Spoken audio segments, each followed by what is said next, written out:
बारे में है, जो अपने खोए हुए पिता को ढूंढने के लिए खतरनाक जर्नी पर जाते हैं। लेकिन उन्हें क्या मालूम था कि ये उनकी लाइफ का सबसे मैजिकल एडवेंचर बन जाएगा।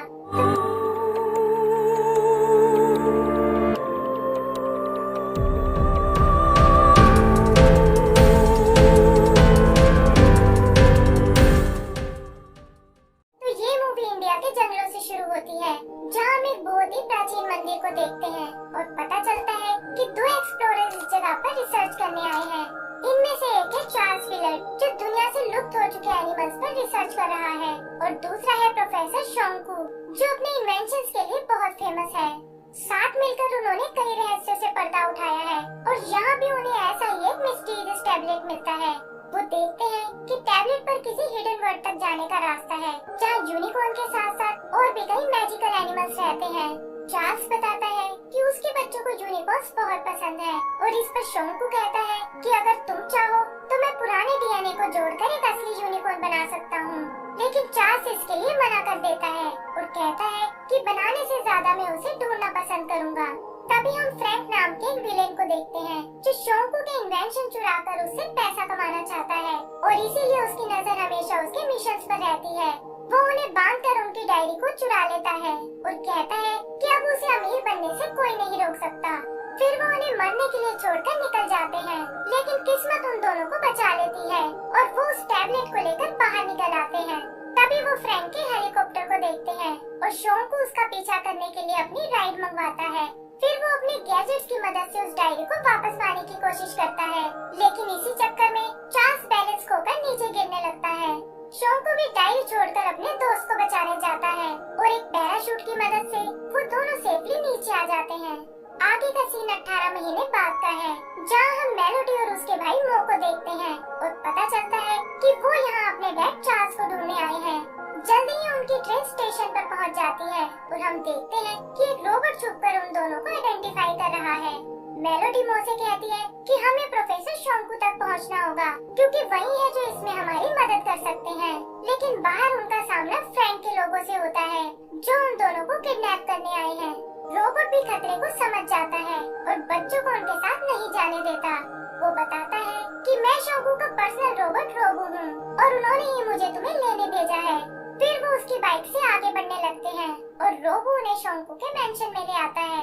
शोंकू को लगता है कि ये शायद उसके नए असिस्टेंट हैं, और वो उन्हें अपनी लैब में चलने को बोलता है, जहाँ वो एक नए एक्सपेरिमेंट पर काम कर रहा है। मेलोडी और मो उसे बताने की बहुत कोशिश करते हैं, लेकिन शोंकू उनकी बातों पर कोई ध्यान नहीं देता और उन्हें दिखाता है कि कैसे उसने डीएनए की मदद से एक यूनिकॉर्न बना लिया है। बच्चों को यूनिकॉर्न थोड़ा अजीब सा लगता है, लेकिन शोंकू बताता है कि शायद डीएनए मैचिंग में कुछ गड़बड़ हो गई है और ये सब उसकी डायरी चोरी होने की वजह से हुआ है। यही हम शोंकू के दूसरे असिस्टेंट आवी को देखते हैं, जो उन सब के लिए आम लेकर आया है, लेकिन वो भी इस अजीब से एनिमल को देखकर डर जाता है। इधर मेलोडी शोंकू को अपने डैड के बारे में बताती है कि कैसे वो अचानक से कहीं गायब हो गए हैं, और ये सुनकर शोंकू परेशान हो जाता है। फिर वो चार्ल्स का भेजा हुआ आखिरी मैसेज देखते हैं, जिसमें वो बताता है कि मैंने उस मैजिकल वर्ल्ड को ढूंढ लिया है और तुम्हें भी ये सब अपनी आंखों से देखना चाहिए। लेकिन इतना कहते ही चार्ल्स कहीं से नीचे गिर जाता है। मेलोडी और मो उससे अपनी मदद करने को कहते हैं और शोंकू भी इसके लिए तैयार हो जाता है और कहता है कि तुम्हारा पिता होने के साथ साथ वो मेरा दोस्त भी है। आगे वो अपने जेट से उसकी लास्ट लोकेशन की ओर जाते हैं, जो अल्मोड़ा नाम का एक छोटा सा टाउन है। लेकिन रोबो देखता है कि कोई दूसरा प्लेन उनका पीछा कर रहा है। शोंकू जानता है कि ये जरूर फ्रैंक का ही काम है, और बचने के लिए वो अपने जेट को एक स्टॉर्म में ले जाते हैं। फ्रैंक के लोग उन पर एक लेजर से अटैक करते हैं, जिससे उनके एक इंजन में आग लग जाती है, लेकिन रोबो किसी तरह उन्हें बचाकर अल्मोड़ा के एयरपोर्ट पर लैंड कर जाता है। शोंकू रोबो से प्लेन को ठीक करने को बोलता है और खुद पुलिस स्टेशन में चार्ल्स का पता करने जाता है। वहाँ इंस्पेक्टर उसे चार्ल्स का कुछ सामान देता है, जिसमें उसका मोबाइल फोन भी है, और बताता है कि ये कुछ हाइकर्स को एक घाटी में पड़ा हुआ मिला था और इसके अलावा चार्ल्स की कोई इन्फॉर्मेशन नहीं है। इधर एक मंकी मुंह से उसका हेडफोन चुरा लेता है और उसे पकड़ने के चक्कर में वो दोनों एक सुनसान जगह पहुंचते हैं। वहाँ उनका सामना दो बदमाश लोगों से होता है, जो टूरिस्ट समझकर उन्हें लूटना चाहते हैं। लेकिन तभी उनकी मदद करने एक मार्को नाम का आदमी आता है। वो उन बदमाशों की बहुत पिटाई करता है और बच्चों को सेफली वापस उनके प्लेन तक ले आता है। यही शोंकू को चार्ल्स के फोन में कुछ क्लूज मिलते हैं जो उसने स्पेशली शोंकू के लिए छोड़े थे और वो अपनी टीम को बताता है कि हमें चार्ल्स को ढूंढने के लिए हिमालय पर जाना होगा। मार्को भी इस काम में उनकी मदद करने को कहता है और बताता है कि मैं इस जर्नी के लिए याक्स अरेंज कर सकता हूँ। शोंकू इसके लिए एग्री हो जाता है और वो सब अपनी जर्नी पर निकल पड़ते हैं। रास्ते में उनका सामना बहुत सी मुश्किलों से होता है, लेकिन वो अपनी हिम्मत नहीं हारते और चार्ल्स की दी हुई लोकेशन तक पहुंच जाते हैं। शोंकू के मुताबिक वहाँ एक टेंपल होना चाहिए था, लेकिन वो जगह तो एकदम खाली थी और तब रोबू कहता है कि शायद हमें जमीन के नीचे देखना चाहिए। शोंकू डिटेक्टर से आइस के नीचे चेक करता है और वहाँ उन्हें उस टेंपल का सीक्रेट रास्ता मिलता है। शोंकू बताता है कि यहीं से उन्हें आगे जाने का क्लू मिलने वाला है, लेकिन उसके लिए हमें सुबह तक इंतजार करना होगा और फिर वो सब सोने चले जाते हैं। सुबह वो सूरज की पहली रोशनी को फॉलो करने को कहता है और वो देखते हैं कि उससे दीवार पर एक बुल की शेप बन रही है जिसका मुंह उत्तर दिशा की तरफ है। वहाँ दूर उन्हें एक पहाड़ नजर आता है जिसकी शेप सोते हुए इंसान के जैसी है और शोंकू बताता है कि हम लोगों को वहीं जाना होगा। फिर हम उन्हें याक और स्लेज लेकर आगे बढ़ते हुए देखते हैं, जहाँ रास्ते में उन्हें एक फ्रोजन रिवर मिलती है। शोंकू सेफ्टी के लिए सबको स्लेज में बैठने को बोलता है, लेकिन तभी उस रिवर में क्रैक्स आने लगते हैं। याक भी घबराकर स्लेज से अलग हो जाते हैं और स्लेज एक बर्फीली टनल से होते हुए क्रैश हो जाती है। शोंकू देखता है कि उनके सभी लोग एकदम ठीक हैं और वो उनसे आगे बढ़ने की तैयारी करने को बोलता है। तभी वहाँ हम कुछ लोगों को आते हुए देखते हैं जिन्होंने हाथ में गन्स पकड़ी हुई हैं और उनकी लीडर है यामू नाम की लेडी। वो उन्हें बताती है कि ये सारा इलाका मेरे अंडर में है और तुम्हें यहाँ आने की सजा मिलेगी। मेलोडी उसे समझाने की कोशिश करती है और तभी वो देखती है कि यामू के हाथ में उसके डैड की घड़ी है। इधर यामू उन्हें छोड़ने के बदले रोबू को अपने हवाले करने को कहती है, लेकिन शोंकू के दिमाग में तो कुछ और ही चल रहा था। दोनों बच्चे स्नोबॉल से उन्हें मारने लगते हैं और मौका देखकर शोंकू उन पर अपनी डार्ट गन से अटैक करता है। वो बताता है कि वैसे तो ये डार्ट से एकदम हार्मलेस है, लेकिन इसका असर इन्हें हेलुसिनेट करने लगेगा। होता भी बिल्कुल ऐसा ही है और यामू के लोगों को वहाँ ड्रैगन नजर आने लगता है। यामू शोंकू पर अटैक करने आती है, लेकिन रोबू एक ही पंच में उसे ढेर कर देता है। फिर वो उससे उस घड़ी के बारे में पूछते हैं और यामू बताती है कि ये तो उसके दोस्त चार्ल्स ने उसे दी थी जब वो यहाँ से अपनी जर्नी पर जा रहा था। आगे हम उन सभी को यामू के कबीले में देखते हैं, जहाँ वो उन्हें खाने का सामान देती है और बताती है कि चार्ल्स एक मैजिकल दुनिया को खोजना चाहता था और हमारे यहाँ उसने काफी टाइम बिताया है। तब मेलोडी उससे अपने डैड के बारे में पूछती है और यामू कहती है कि कल सुबह मैं तुम्हें उसकी लास्ट लोकेशन तक ले जाऊंगी। सुबह वो उन्हें एक पहाड़ी तक लेकर आती है और कहती है कि हम इससे आगे नहीं जा सकते। फिर उन्हें गुड लक बोलकर वो वहाँ से निकल जाती है और शोंकू और उसकी टीम आगे बढ़ने लगती है। संतरे रास्ते और बर्फीली वादियों से होते हुए वो एक ब्रिज तक आते हैं, लेकिन जैसे ही मेलोडी उस पर चलना शुरू करती है वो ब्रिज टूट जाता है और मेलोडी नीचे बने एक क्रिस्टल ब्रिज पर जा गिरती है। शोंकू और बाकी लोग भी ब्रिज तक पहुंच जाते हैं और वहाँ उन्हें एक सीक्रेट रास्ता नजर आता है।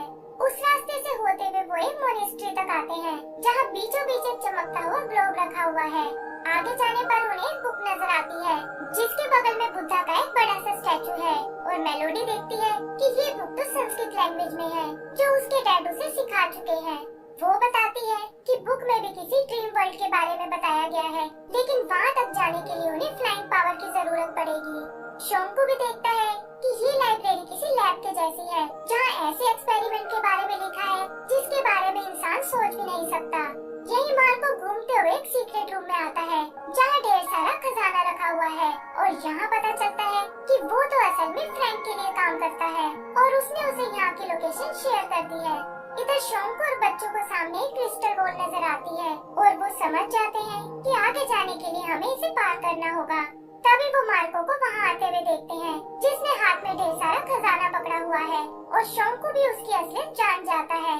फिर वो उसे हवा में उड़ते हुए देखते हैं और मार्को बताता है कि ये सब तो इन पावर बूट्स का कमाल है और ये कहकर वो वहाँ से निकल जाता है। तभी आगे सबके लिए वैसे ही बूट लेकर आता है, जिसकी मदद से वो उस क्रिस्टल बॉल तक जाते हैं और देखते हैं कि वहाँ तो एक अलग ही दुनिया बसी हुई है। शोंकू देखता है कि मेलोडी और मो भागते हुए आगे निकल गए हैं और वो भी उनके पीछे जाने का प्लान करता है। दूसरी तरफ हम एक शिप को देखते हैं और पता चलता है कि फ्रैंक अपने लोगों के साथ वहाँ आ पहुँचा है ताकि यहाँ के एनिमल्स और प्लांट्स को चुराकर अपनी दुनिया में ले जा सके। उधर शोंकू और उसके साथियों का सामना एक मिनोटोर से होता है और वो सब उससे बचकर भागने लगते हैं। तभी झाड़ियों में से एक यंग आदमी बाहर आता है और शोंकू देखता है कि ये तो उसका दोस्त चार्ल्स ही है जिसे इस दुनिया ने काफी बदल दिया है। चार्ल्स बताता है कि मिनोटोर तुम्हें कोई नुकसान नहीं पहुंचाएगा क्योंकि मैंने उसे समझाकर दूर भेज दिया है और मैं तो यहाँ तुम्हारे शिप को देखकर आया हूँ। लेकिन शोंकू कहता है कि हम तो यहाँ कोई शिप नहीं लाए और वो समझ जाते हैं कि ये जरूर फ्रैंक ही होगा। उधर मेलोडी और मो की नजर एक असली यूनिकॉर्न पर पड़ती है और इससे पहले कि वो उसके पास जा पाए मार्को उसे पकड़कर अपने साथ ले जाता है।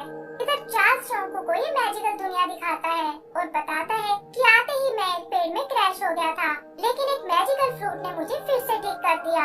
फिर जैसे ही मैंने यहाँ से वापस जाने की सोची मेरा शरीर गायब होने लगा और पता चला कि उस फ्रूट ने मेरी बॉडी केमिस्ट्री को चेंज कर दिया है और अब मैं यहाँ से बाहर नहीं जा सकता। इधर मेलोडी और मो देखते हैं कि फ्रैंक के लोग एनिमल्स और प्लांट्स को कैद कर रहे हैं और तभी वो खुद भी उनके हाथों पकड़े जाते हैं। चार्ल्स को भी शिप के पास मेलोडी की डायरी पड़ी हुई मिलती है और वो छुप कर उनके पास जाने लगते हैं। फिर वो मार्को और उसके लोगों पर स्लीपिंग डार्ट्स का यूज करते हैं और फ्रैंक भी समझ जाता है कि शोंकू यहाँ आ पहुँचा है। वो उन लोगों से कहता है कि तुम मुझे भागने से नहीं रोक सकते और शोंकू को शूट करने की कोशिश करता है लेकिन शोंकू को बचाने के चक्कर में गोली चार्ल्स को जा लगती है। तभी वो देखते हैं कि चार्ल्स के घाव अपने आप भर रहे हैं और फ्रैंक भी ये देखकर हैरान रह जाता है। वो अपने लोगों से चार्ल्स को पकड़ने को बोलता है ताकि इमोर्टैलिटी का सीक्रेट जान सके लेकिन शोंकू उसे कहता है कि इसमें तो तुम्हें बहुत टाइम लगेगा और तुम चाहो तो मेरी ये नई डायरी ले सकते हो जिसमें मैंने ये सीक्रेट पहले ही लिखा हुआ है लेकिन बदले में तुम्हें मेरे दोस्तों को आजाद करना होगा। फिर अचानक एक बड़ा सा बर्ड उन बच्चों को उठा कर ले जाता है और फ्रैंक भी डायरी और चार्ल्स को लेकर निकल जाता है। तभी शोंकू को एक दूसरा बर्ड नजर आता है और वो उस पर बैठकर उनका पीछा करने लगता है। उधर फ्रैंक उस डायरी को देखकर बहुत नाराज होता है लेकिन वो नहीं जानता कि शोंकू भी उस तक पहुंच चुका है। शोंकू किसी तरह चार्ल्स को फ्री कर लेता है और इधर हम आवी और रोबो को देखते हैं जिन्होंने उस बर्ड से बच्चों को छुड़ा लिया है। फ्रैंक के लोग शोंकू और चार्ल्स को रोकने की कोशिश करते हैं लेकिन तभी वो यूनिकॉर्न वहाँ आकर उन्हें बचा लेता है। फिर वो यूनिकॉर्न को लेकर प्लेन से नीचे कूद जाते हैं और फ्रैंक कसम खाता है कि एक दिन वो यहाँ वापस जरूर आएगा। चार्ल्स अपने बच्चों से मिलकर बहुत खुश होता है और तब शोंकू उसे बताता है कि फ्रैंक अपने साथ कई सारे एनिमल्स को ले गया है लेकिन चार्ल्स कहता है कि इस बार वो कामयाब नहीं हो पाएगा और न ही उसे वापस आने का रास्ता मिलने वाला है। आगे हम फ्रैंक को देखते हैं जो उन एनिमल्स और प्लांट्स को बेचने का प्लान बना रहा है लेकिन तभी अचानक वो एक एक करके गायब होने लगते हैं और देखते ही देखते उसका खजाना खाली हो जाता है। इधर चार्ल्स अपने बच्चों को सच बताता है कि बिना क्योर के वो यहाँ से वापस नहीं जा सकता और वो सब उसे प्रॉमिस करते हैं कि हम आपको वापस लेने जरूर आएंगे।